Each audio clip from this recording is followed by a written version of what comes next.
All right, we are here at Cannabis Cup 2015 in Denver, Colorado. We're here with Megan with 420 Tours, and we're focusing on technology and how that's helping the citizens of Colorado consume cannabis in revolutionary ways. Almost everyone knows about 420 Tours. You guys go around Denver, taking people around dispensaries, showing them what's up, where to go, where not to go. And what would you say that you guys are doing, what you're looking at in the future, and how technology is on display here that's helping you guys out? Technology has been a huge part in the marijuana cannabis industry. We've seen a lot of growth within just the past couple of years with a lot of new companies coming out. So we've been trying to stay on top of it, making sure that we're in it. We've got an app that we work with called Hi There. We also have another car service that we use here in Denver.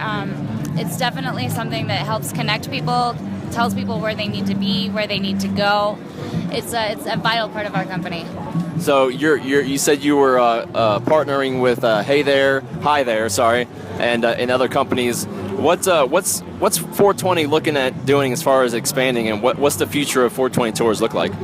Our tours are getting bigger and bigger every day. We're booked out, which is awesome. It just allows us to partner with more companies, to add more things, more features, more stops, new things that people haven't really thought about in this industry. We do cooking classes. We do all sorts of different tours of grows, of dispensaries, smoke shops, pretty much everything that circles around the cannabis industry we focus on.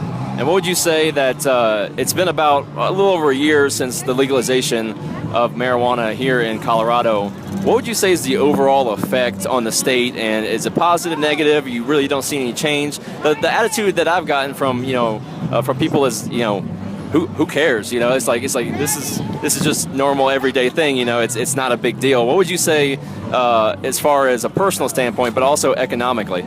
That's a great question. So personally, it's been amazing, and you're right. Here in Colorado, we're a little we don't really notice it as much. It's interesting traveling around. You forget that you're in another state and you can't just go somewhere and pick up. So here in Colorado, being a resident, it is kind of, you just don't even notice it. You smell weed everywhere you go. It's not really something that we think about too much here. So you're saying that the state hasn't imploded into itself just because weed is legal? No, not at all. If anything, it's actually put it more on the forefront. It's brought a lot of the closet smokers, a lot of businessmen, a lot of high-tech people out into the forefront. It's a normal thing. It's something that we all can partake in and be responsible adults with. It's a choice. And on the economic side, I mean, you can't go against what it's done for the state of Colorado. We've tripled our housing. We can't keep up with the amount of people that are actually moving here. They're starting with coming out on tours. They'll come out on another one to start looking for housing while they're out here. Right. So that's good. Yeah, we've got a couple that actually came on 3 tours last year, moved out here. On their 3rd tour, they'd finally found a house. They moved their kids out here, and they're both working in the industry now. But everything that it's done, I mean, it's boosted our economy. It's boosted our jobs. Taxpayers were actually getting a little bit money back from Taxpayer Bill of Rights. Yeah, taxpayers are getting money back this year just because the state can't take that much money that they're getting in, so they have to give it back to us. So you're saying that white, male, upper class people actually smoke weed too, and they just don't want to admit it? Oh my gosh, yeah, absolutely. I mean, I think everybody does. It's like I said, it's a normal part of life. I think it's a natural part of life. It not only can help with a numerous amount of things medicinally, as has been shown in all of our testing facilities. Can Labs is great. I came from a place called Full Spectrum. But recreationally, I mean, it just brings people together. The vibe here is very calm. Everybody's socializing. They're being friendly. We haven't had any fights. We haven't had no altercations, no problems. Nobody's overdosed, and right. Everything's doing good. Everyone's doing good. The federal government just had to admit that cannabis has medicinal purposes. So I mean, it's an attitude change. There's older people that It was ingrained into them that the cannabis fever or whatever, but that's all changing. Reefer madness. Funny. Yeah, it's now a comedy. Yeah, so I enjoy this. I don't partake myself, but it's incredible. I'm a free market guy. I like to see this happening, and all these people before a year ago would be locked up in prison for this. Exactly. What are your thoughts on that? Is just the state in general just saying, hey, this is bad?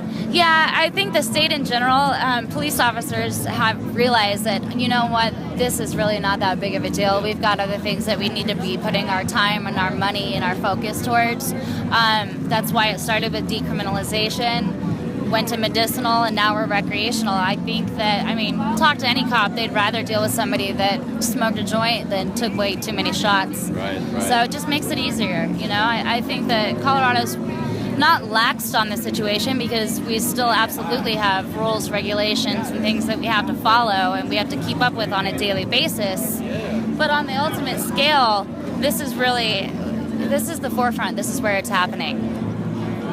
Absolutely. And you can see it here on display. I've taken videos and pictures. There's thousands of people out here, all acting peacefully as voluntary individuals.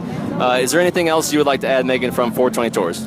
No, if you want to check us out, you can find us at my420tours.com. We do tours year-round. We'll take you around to the best places in Denver to visit and get you a little bit on the inside track of the cannabis industry. Thank you, Megan. Absolutely. Thank you. All right, we are out here at Cannabis Cup 2015 in Denver, Colorado with TonyStyles.com. We're here with Todd Meacham. He's the CEO and co-founder of, what was the app name? Hi There. Hi There. And it's a social media app. It's much like it's on iOS and Android. And I got hooked up with him from Megan over at 420 Tours. So tell me a little bit about your app. Your promo lady over there said it's only been up for about 8 weeks, so it's cutting edge. It's coming right on the market. So tell me about your app and what it's doing here for cannabis consumers. Yeah, so the app, basically it runs like this. Imagine if Facebook and Tinder got together and had a baby, and that baby grew up to smoke weed, that would be Hi There. So it's a combination of the functionality of Tinder for dating with the functionality of Facebook for social connection. So what we wanted to do was unify the millions of cannabis consumers around the world in a platform where they could socialize, make friends, and get to know each other. And Right. we've done that. It's been very successful. We're at about 70,000 downloads currently today in 8 weeks. That's awesome. That's awesome. That's about 10,000 downloads a week. So you're out here at Cannabis Cup. Yep. Where do you see the future of your app and other social media platforms going as weed is becoming legal in different states, and where do you see the future of it all going? I think there's a couple places where it's going. Number one, it shows us that the movement of mainstream legalized cannabis is getting bigger and bigger. There's a lot of momentum behind it. I think you're going to see lots of not only social networking, but you're going to see Instagram type apps. You're going to see Snapchat type apps. The cannabis consumer has largely been isolated for a long time, so we're going to see lots of new and blended technology come into this space as those consumers start to come together. So, I think it's important to also note that tech is really the weed 2.0. That's where it's going. Cannabis, as it becomes a commodity on a national scale, if it were to be legalized, it will become traded, it will become grown in mass quantity, but the real movements are going to be around social connection, getting patients connected to each other, terminal ill patients connected to someone who they can date for the last few months of their lives, or people who want to date people who are like them and non-judgmental and just want to chill with a cool person. So you're going to see a lot of that happening more and more. So you would say that through these social media efforts and these apps, you're trying to break the stigma of cannabis consumption. Yeah, that's ultimately what we want people to understand, and which is why we always want people to put the picture of themselves on their profile. But the weed movement is not about weed, it's about people. It's about people who want to have their freedom, people who want to do something that they feel good about, whether it's recreationally or medically. And so that as that movement pushes, I think this is showing us where it's headed. It's mainstream. Right. That's a very, very, very good quote there. I'll have to use that. So as these social media platforms evolve and as everything's going, as the industry as a whole, where do you see the state laws going? Like, how are you as an entrepreneur in social media? How do state laws affect you, and how are you not circumventing them, but doing everything as legally as possible? So we always encourage all of our users to follow the laws in their country or their state. we're not outwardly saying that we want people to get together and smoke weed, especially where it's illegal. What we're saying is, if you have a like-mindedness, if you're a person who either A, you live somewhere where it's legal, or B, if you don't, you're a believer that it should be, and so you have the same thought process we do, living in like Colorado. Right. Those are the kinds of people we want to connect together. It drives the movement, and so I think we always urge everyone to follow the rules where they are located. But we're in, we're now global, so we were allowed to go global in both platforms. So we're the first ever global social network for weed. That's awesome, and only 8 weeks. This is cutting-edge technology, folks. Is there anything else you'd like to add? No, just that, it's just really important as people want to learn about this industry that they take their time, they get to know what's going on, and they get as active as they can. It's not like the cannabis push to be legal is over. It's not. There's still a lot of work to be done. So, all right. Stay focused. Well, I appreciate the interview. Yeah. This is Hi There, Todd Meacham, CEO. Thank you for your interview. Thank you, man. And the companies that do real well are the ones that actually develop that technology gap, that crossover, as opposed to just imitating something once someone's already brought it in. So how much does like laboratory-based genetics play into something like what you guys do, or is it just strain with a strain? We look at everything from the lab-based, as far as what the plants are coming back, THC-wise, CBD-wise, CBG, THCV, terpene levels. Everything. Some of the information that we're getting right now is fairly archaic. We don't really know how to read it or apply it to cannabis base, but at least we're trying to develop those analytics to look at later. Okay, cool. Even from harvest right now, everybody for a while has just harvested from how the plant looks from the pistil or from the trichome. We're trying to develop ethylene-based meters that will basically tell you when your terps are at the highest peak in ripeness, so you develop, standardized oil being produced instead of variances crop to crop, because you harvested it 62 days as opposed to 64 or whatever. Okay, cool. That's the kind of stuff I'm looking for. So, what was your standardization is becoming very big. Right. Here we are at Cannabis Cup 2015 in Denver, Colorado. I've been going around and asking everybody about the future of weed consumption, from growing to processing to methods of consumption. But technology is all-encompassing, and we're here with Robert of Weedable.com. It's a social network around marijuana and cannabis consumption. So I stopped by and want to ask him, why Weedable, why not something else, and where he sees everything going. So Robert, just give me an overview of what the goal of Weedable is, what it's about, and where you see social networking and the internet going as far as cannabis consumption. Yeah, thanks again for your time. Weedable is a social network, and it's open and free to the public.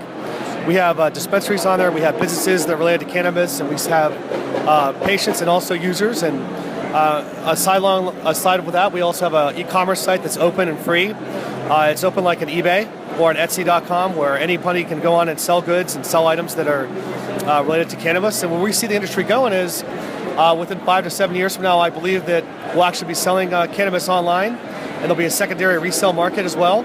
So the future looks pretty bright, and according to what we see here at High Times with 40 to 60,000 people, it looks very promising for the industry. Right, and a lot of our readers will relate to this, and that's Silk Road. Are you aware of Silk Road? Yeah. So where are you taking your business as far as reselling, obviously illegal drugs in other states? What lessons did you learn from what happened with that, and where is that going? Sure.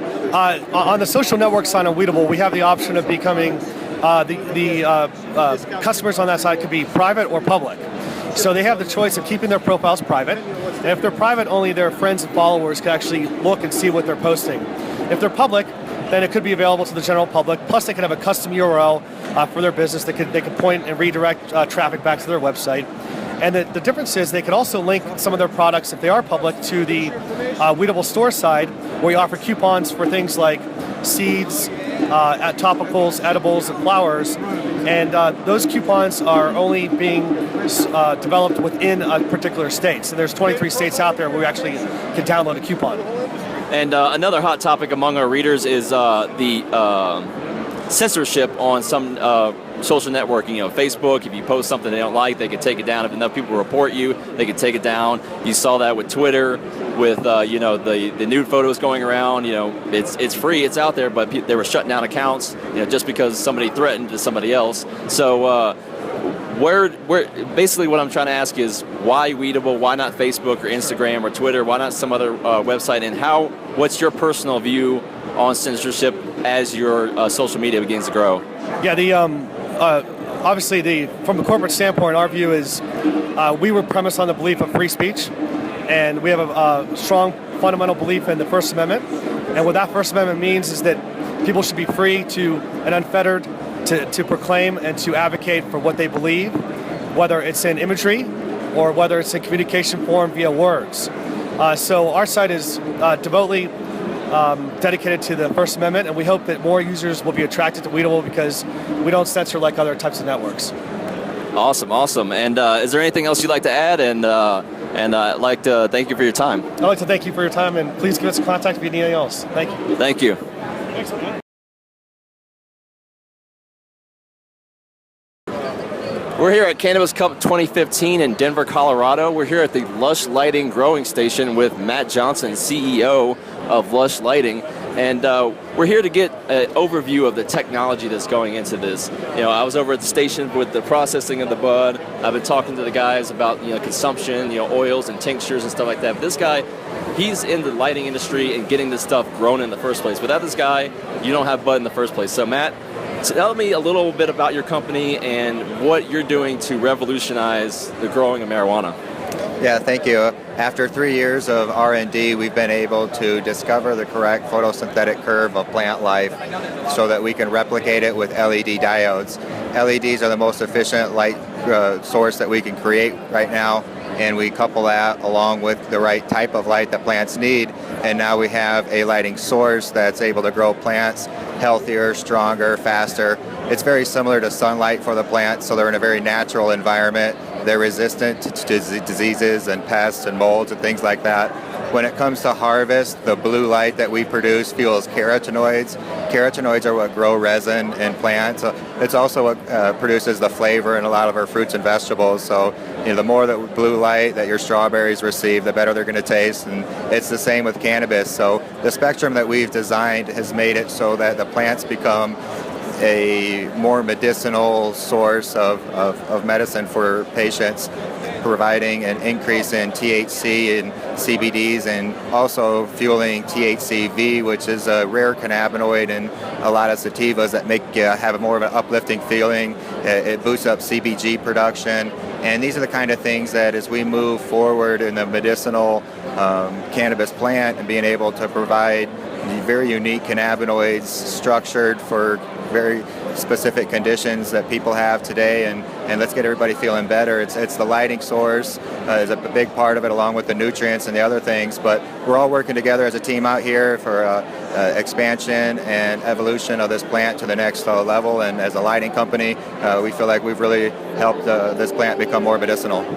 So I saw you mention about lights, and in my amateur reading of everything, I saw something about indoor growing, and they had it all stacked and everything, and they were mentioning, especially with LEDs, they're getting that right spectrum for the more demanding plant sources, like you said, fruits and some vegetables, peppers and stuff like that. So with that in mind, and in the future, is there any tweaks you're making to your lights, or where do you see the lighting industry going?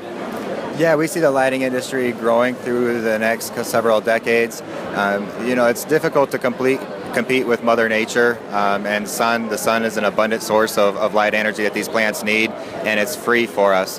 But as the food demands continue to increase, we need to be able to provide and fill those needs for the people. And when we grow underneath the sun, you're limited to one level or so. So if you have an acre of land, you're able to grow one crop typically a year. Sometimes you can get a couple crops in, but now that we are able to utilize new lighting sources that are efficient at fueling the entire photosynthetic process, now we can stack these in grows. So 1 acre, we could stack and have 5 or 6 levels in that same acre, and then we're able to produce year-round out of that same space. So that's the way that we're able to compete and be able to grow and as a company and as an industry. At our retail store in Niles, Michigan, we have everything growing from soybeans and squash, cantaloupe to corn. You name it, we grow it, and we're just proud to be part of this industry and the whole movement. And LEDs are much more electrically efficient than traditional lighting sources, correct? They are efficient. They produce less heat, so that's one other thing that you don't have to deal with. The only thing is that they cost about twice as much. So for those that are willing to put the investment forward, they receive a better quality crop, a healthier crop, and their operating expenses are down because they don't have as much to cool and the lights aren't drawing as much power. And as president of Lush Industries, you recommend the extra cost for the lights, right? Absolutely. The ROI is actually very fast when it comes down to it. The environment's better and healthier for the plants. It is a little bit to bite, when you're looking at having to spend the amount of money that it takes to build one of these grow operations and then take the lighting factor and double that cost. But for those that have, they love us. They are producing a crop that their patients are very happy with, and they're able to expand and grow because, they're being able to operate with less expenses, so they're able to continue to reinvest more. So sometimes it's better to grow right rather than grow fast. All right, well, we're out here at Cannabis Cup 2015 in Denver, and we just talked to the president of Lush Lighting. Thank you, I appreciate it. Thank you. Okay, we are here at Cannabis Cup 2015 in Denver, and we are here checking out all of the new inventions and technologies, and we're here at Bang Cannabis Productions with, what's your name, sir? I'm Scott Van Rickson. And who are you with Bang? I'm the CEO of Bang Corporate, which is the licensor to all the licensees throughout, the country and the world. Okay, and so what are you doing here at Cannabis? I see you got a display here of all your products, and it looks like some cutting-edge technology. So what do you got here, and where do you see the future of cannabis consumption technology? There's two different realms. The technology really is the extraction, which is, for the most part, hasn't changed a lot in the last couple of years. I think there's going to be there's some new technology coming out of Israel and a technology coming out of Switzerland that I think are going to be really game-changing, but they're astronomically expensive, so they're going to be really limited in the marketplace. The other technology is kind of like when you get into the batteries, the electronics, and the vaporizer stuff. Those are about getting better, smaller, and more consistent. You're not really going to change a solenoid. You're really not going to change the designs too much. We actually have a new cartridge that we're coming out with, which will be different than any other cartridge on the market. But little improvements we've done. Our batteries are better. We're using an American wire in our system so that the failure rates go down. The batteries are a mil-spec battery. They're a lithium cobalt blend as opposed to just the regular lithium batteries. Right. So those are steps that we can take, but ultimately the engineering is going to start to catch up. But it really is led by the e-cigarette tobacco industry because they've got the deepest pockets, and you watch what they're doing and you try to improve what they're doing and modify what they're doing as it applies to cannabis products. But not much extra horsepower or brain power goes into making a chocolate bar. But the other delivery systems are the other routes of technology. So you mentioned the tobacco industry, and in your field, do you see them trying to muscle their way in the next 5-10 years, or is this something that guys like you are going to just corner the market and have your take in the field? Just 2 days ago, I was watching a commercial of an e-cigarette, and I was like, damn, that is a really... And it was talking about these 3 separate burn heads and all, a lot about the technology. And I said, man, that company is doing tobacco products, but they're definitely eyeballing cannabis. Just the way the marketing looked, and at the end, then I realized who it was, and it said from your friends at RJ Reynolds. So anyone who doesn't believe that they're looking at this, considering, they've had a lot of, kicks and bruises and bumps and bruises over the last couple of years about tobacco, that, and they know how to grow large-scale outdoor agricultural products. Cannabis being an agricultural product, tobacco being an agricultural product. I think that anyone would be foolish not to believe that there's not going to be divisions within Philip Morris and R.J. Reynolds and all these other companies that are going to start to focus on this. But I think they're going to be kept at bay by the fact that they're publicly traded companies, and until it's legal, they're not going to risk billions and billions of dollars they already have going for, the millions and millions that they'd have access to right away, because it still takes time to build up, marketing, branding, and cannabis smokers are they don't like the big companies. They don't like, they're resistant to, the man, and R.J. Reynolds is has been putting a lot of money into keeping cannabis illegal, and that's not going to be quickly forgotten by consumers in this industry. So I think, that's kind of the different dynamics. So marketing, branding, it looks like you got a good brand here going on. What would you say is your one product that you would want to talk about, and where your company's heading? It's not out yet, and I can't tell you what it is, but oh, come on. There's something up there. If you look hard and long in the bottom right-hand corner, I'll take a picture of that. We've got a version of that coming out that's going to be a significant thing, because there's nothing else like it on the market. But in the last 6 months, the vape program, the sprays, our additions we've done, we got to be a year and a half ahead of everybody else, or you get left behind. Right. Okay. And there's always some young person or old person walking around who's got a really cool idea. Yeah. And we focused on finding some of those products, developing them, bring them into under Bang, and giving them a much more immediate access to the marketplace, because we're in a lot of states and we can get a lot done very, very quickly. So. Right. Well, I appreciate it. This is Tony Stiles. This is Jordan Marinovich out at Cannabis Cup 2015 in Denver. I appreciate you taking the time to talk to me. All right. Thank you. Thanks.